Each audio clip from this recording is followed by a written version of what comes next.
climbing up this beast in the full moonlight, just bright enough to cast silhouettes of the stronger climbers ahead. Annoyingly, my headaches returned with a rage, and my heart was beating out of its chest, and I felt like I was slowly dying. Sadly, dozens of people had given up, but because I knew going one step at a time would give me the best chance of success, I pushed on up. Look at that.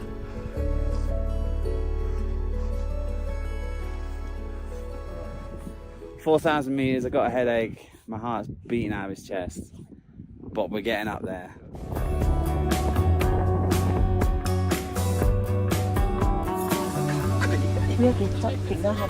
Okay.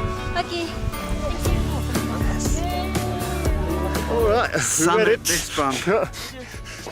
We made it, man, and it is such a beautiful, beautiful moment.